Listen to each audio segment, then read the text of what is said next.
Dry beans must be partially rehydrated before blanching. So you dry down your beans, then you have to put them through some sort of a flume process.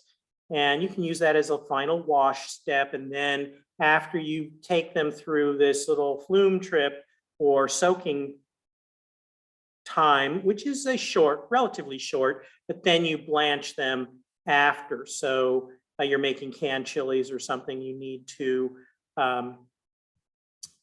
you're not going to blanch the beans that are completely dry. And that's different than cooking, okay? Blanching is different than cooking. So how do you know if you've blanched sufficiently? Well, enzymes can be a wonderful indicator. There are lots of tests that can look at the enzyme activity. And so, for example, these are three really common ones: peroxidase. Anytime you see ASE at the end, catalase, lipoxygenase. The ACE indicates it is an enzyme, particularly a catabolic or breaking down enzyme in most cases. There are other things you can do, but these enzyme tests can quickly and numerically give you some data to say, yes, you've blanched enough. You've brought your peroxidase levels down, your peroxidase activity level down. Peroxidase didn't go anywhere. It's just now denatured or kind of misshapen. It's warped from the heat, and now it no longer works. It's no longer peroxidase. It's just a chain of amino acids sitting there that doesn't have any enzyme activity left. So you're denaturing or unraveling those proteins with heat. And you do a quick test, get some data that you can easily log. You can also use color measures and wilting measures that are a little harder to quantify in many cases, although in some cases you can use a machine that's reading the color, so you don't depend on somebody's eyes and the subjective test on, one person looking at color a little differently than the next person. There are machines that can measure color very accurately. Wilting can also be measured accurately, but it's not as straightforward as some of these enzyme tests. Pasteurization used for milk products, egg products, fruit juices, beers. Some beers, they say, we're pasteurized, and that's a wonderful thing. Other beers, we're not pasteurized like that awful competitor. We have good beer. It's an issue of debate. There are cold pasteurization processes, which technically isn't pasteurizing. It's basically filtering out anything large enough to be a bacterium. And if you filtered out all the bacterial cells and it couldn't possibly have gone through the filter, you consider it cold pasteurized. You've effectively done the same thing of pasteurization, but then you've removed other things that some people might want. I know a lot of ales, if you're a beer drinker or somebody who is a beer drinker, a lot of ales you can't cold pasteurize because you might remove the things that are important ingredients in the finished product. You'll filter out some of those flavor components that are supposed to be. Destroying pathogens, bacteria primarily, reducing microbial load, reducing the numbers, inactivating enzymes, extending shelf life. Again, the reasons we pasteurize. Milk pasteurization, don't worry about memorizing any of this. There's just different kinds of processes that are used, different temperatures, different lengths of time. There's pasteurization versus ultra pasteurization. Again, lots of stuff that is there, not just for milk, but for eggs and for all kinds of different processes. Cream pasteurization, egg pasteurization. Again, it's all the same concepts. It's just a matter of what is going to give you the finished product that you want with the safety and shelf life and microbial loads that are appropriate for your product. Fruit juice, beer pasteurization. Now, fruit juice pasteurization, it says new. well, it's not really new, but it's newer. E. coli 0157H7 is the strain or pathogenic type of E. coli that is most well known for being dangerous to humans because it has been the responsible culprit in so many of our recent food safety scares in leafy green vegetables, in some fruits and other products in recent years.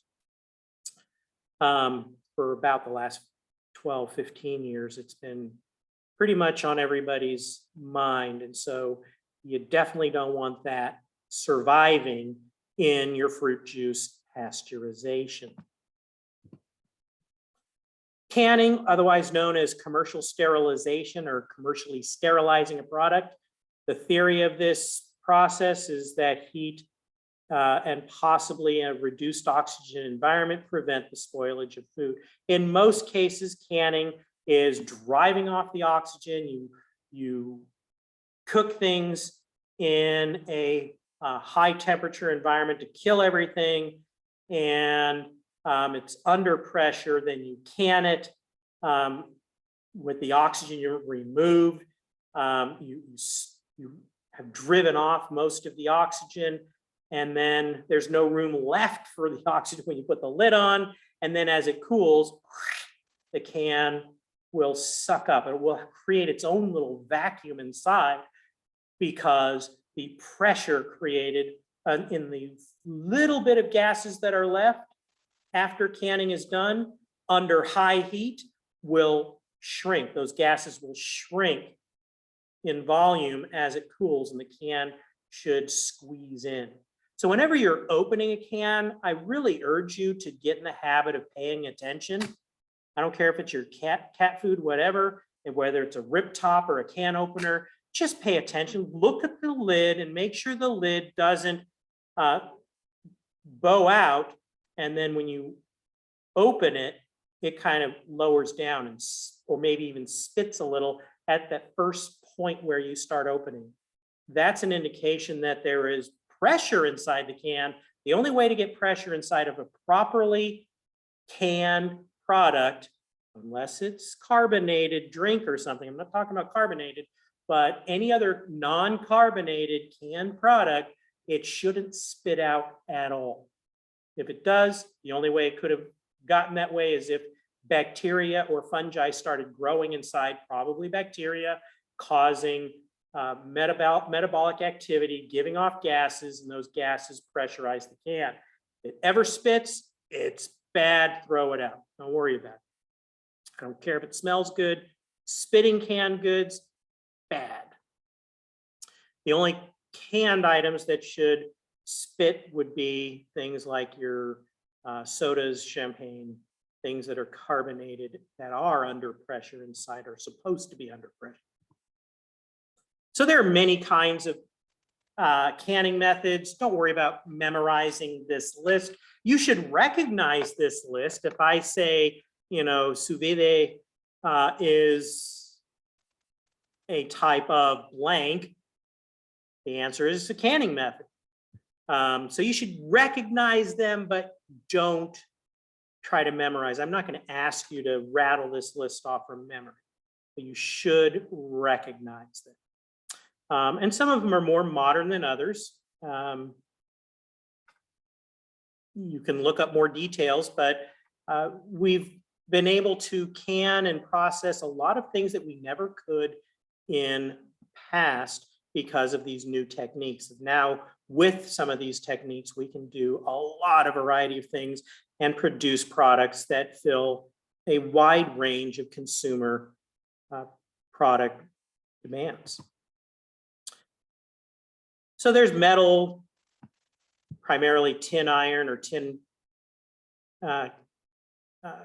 iron tin cans, aluminum, glass, plastics, or metal fibers, flexible pouches. There's a whole variety of things now at our disposal, and they're being refined and improved upon all the time.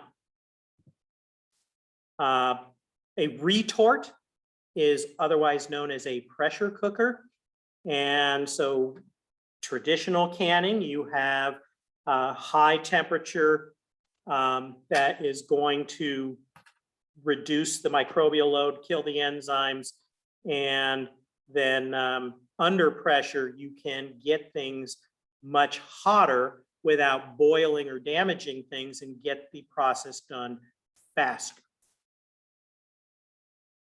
So retort is a way to scale it up that you couldn't do if you're canning preserves on your stove or something, because you're actually doing the canning under pressure. And there are other newer methods, again, that have revolutionized, in some cases, certain products. So what about the overall quality and nutrition of canned goods? Protein, it depends. The quality of protein can either go up or down depending on the length of cooking, the type of protein, et cetera. In a lot of meats and things, the protein is generally improved. It's more digestible. We get more out of it. With a lot of meat products, with plant proteins, it's more variable. But certainly done correctly, canning will be able to produce a very nutritious product. It's not going to hurt you. A lot of people think processing is all bad, but no, processing is actually quite good and does a lot of good things. When people say processing is bad, they're usually thinking through a straw and thinking of only things that are made from nothing but highly processed ingredients. So, you've got, instead of a nice fresh baked muffin, you've got an Oreo cookie. All right, I will give you that the Oreo cookie is much more processed than, that fresh baked wheat bread with a lot of more refined ingredients. And when you refine things, often you get down to the purest form of the ingredient that you're going to use. And the more raw forms have minerals and other things that you haven't removed. Things like whole grain rice or whole grain wheat versus the white wheat flour or white rice. You've removed some of the goodness. So again, don't get too caught up in the idea that nutrition is automatically reduced when you process foods. That is a myth, and it's an unfortunate thing that a lot of people believe. You're not going to really understand nutrition in processed foods if everything that's processed is put on the side with the Oreo cookies. What about fats? There's something called oxidative rancidity. And when oxygen reacts with fats over time, you get off smells, bad things that can happen. So you need to get the oxygen levels way down in whatever process you're using, how quickly rancidity occurs, how long of a storage, how low you need to get the oxygen down. That depends on the product you're trying to can. Carbohydrates, these are sugars and starches and other types of related materials, plant-based materials. And you can get what's called non-enzymatic browning, meaning the enzymes aren't doing it. It is just a chemical reaction that's occurring. And so things like your starches, your potatoes, and things in your product can go brown. And potatoes are supposed to be potato colored, not brown. And so you need to worry about non-enzymatic browning as well as the enzymatic oxygen-related browning. Vitamins, water-soluble vitamins can be lost through the canning process. Not completely lost, but certainly reduced. Thiamine, vitamin C, high temperature, short time is the best. You want to cook it fast and get it over with. You reduce the amount of damage to the vitamin C, thiamine, and other water-soluble vitamins. And so another reason people say processed food's bad, because you're destroying vitamins. Well, you're also releasing certain minerals and proteins and things that you wouldn't be getting And I would argue that properly used canned foods with properly used fresh foods, eat an orange, eat some berries, eat some fresh foods, eat some corn and eat some beans, eat salad. If you're eating everything out of a can, you're making a mistake. But to somehow think that canned goods or processed foods are bad, that's also a mistake. Canned goods can be quite healthy. You just don't want to be eating your entire life, your entire diet coming out of a can. Fat soluble vitamins like A and D, primarily E is another one, are lost at high temperatures in the presence of oxygen. So if you get the oxygen out, they're less likely to be damaged. But again, vitamin A, some fresh carrots every once in a while, vitamin E, have some avocado, guacamole, fresh guacamole. If you're mixing in a few things here and there, you're fine. You don't need a vitamin pill. What about the other direction? What about lowering the temperature using cold? The theory here is lowering the storage temperature of the food will reduce or prevent spoilage by microorganisms and or chemical reactions. So the enzymes can't do their thing because they're too cold. Their activity is reduced. Microorganisms, even though they might be alive, can't do anything. They can't grow because they're in too cold of an environment. So they're safe for a period of time. Days to weeks in the refrigerator, months in the freezer, depending on the food. Technology is relatively new and energy intensive. When they say new in this context, we're talking about 20th, 21st century types of stuff. We just really started learning about refrigeration, details and the research of refrigeration in the post-World War II era. So in human history, it's relatively new. And we do not have a way to make refrigeration energy efficient. It just isn't. It takes a lot of energy. Maybe one day we'll have more energy options through something that we don't have today, but depending on the fossil fuel industry, refrigeration is a high percentage of our human consumption of energy on Earth. Typically, we're talking about low temperatures, 45 down to 32 degrees Fahrenheit. Below 38 is generally the kind of the sweet spot for a lot of things when we talk about refrigeration.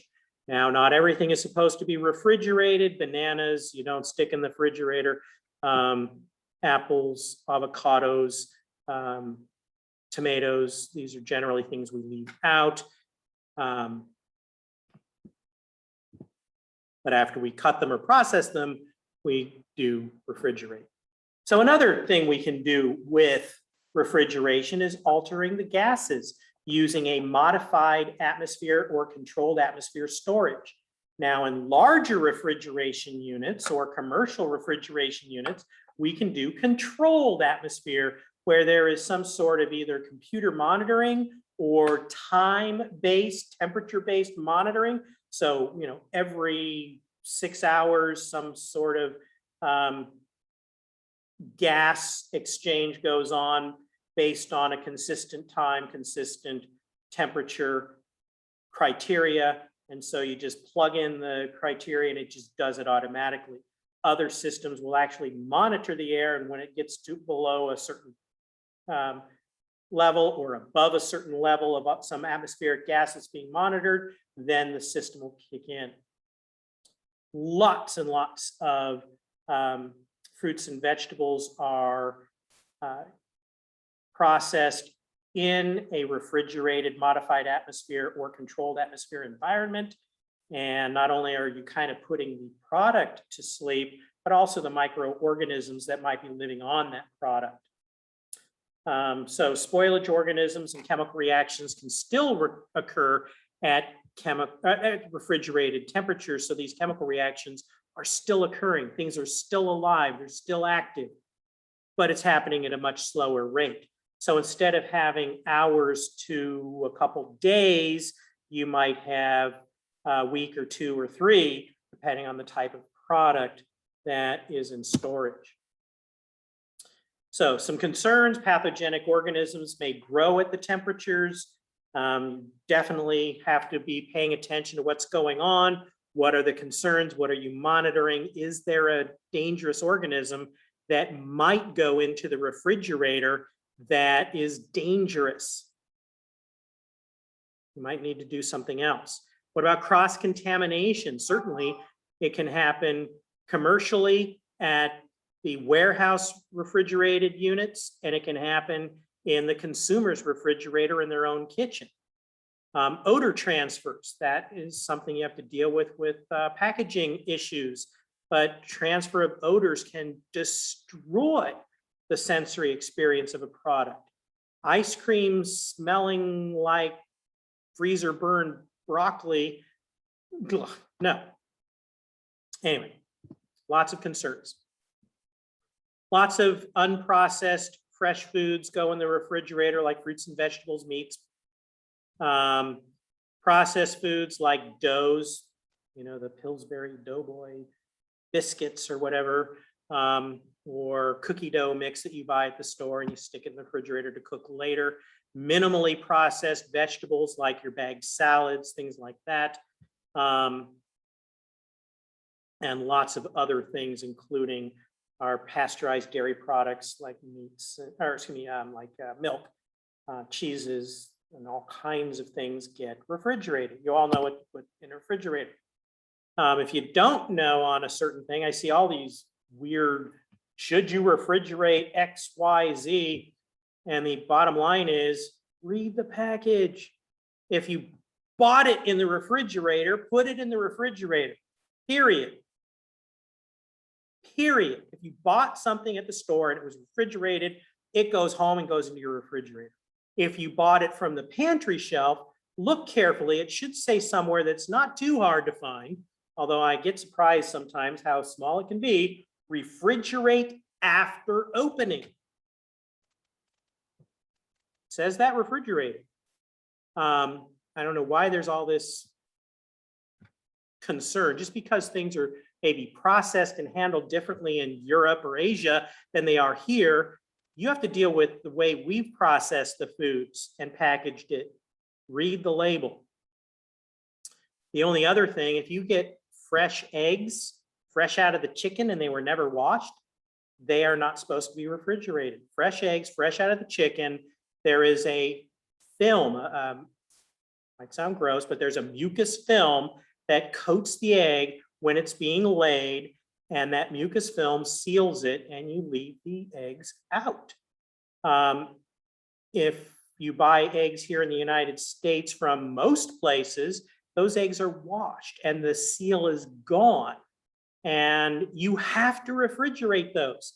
So there is no question about, do I refrigerate or don't I refrigerate my eggs?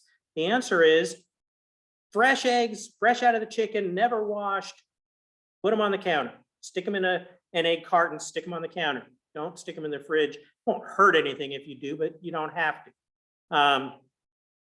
Any of the commercially washed eggs that are in the refrigerated section of your store shelves, put them in the fridge. Do not leave them out. Eggs are one of the more dangerous foods, especially for salmonella. Very dangerous. Got to treat them carefully. Anyway, why do we see more new refrigerated foods entering the marketplace than any other foods? Well, the consumer demand. They want quality, fresh foods. People want it. They don't want to be eating beef jerky. They want to eat a fresh steak and hamburger. They don't want to be eating that dried fruit. They want to get some apricots and They want things that they can eat now, that are fresh, that they can hold on to for a little while. And so we really pushed, and especially in the last 2 generations, we pushed from a very low demand, small refrigerated home to huge, huge demand. Refrigerated products generally are closest to fresh, less change in the quality and the sensory experience of the product, and they're shorter cooking times to handle some of these refrigerated foods. They're things we can get. We don't have to deal with some of the longer cooking times of dried foods or other products. Changes in food distribution and buying habits, improved food distribution, just the expectation that there's more refrigeration capacity in the average home. Improved processing techniques using aseptic or sanitary techniques of processing. We're creating foods that can be made safely to stick in the refrigerator that we couldn't do in the past in a safe manner. Also controlled atmosphere or modified atmosphere map packaging using oxygen transmission rate OTR films, using that like bag salads and vegetable trays and things like that. Lots and lots of changes have really exploded the refrigeration market. So let's take another quick break.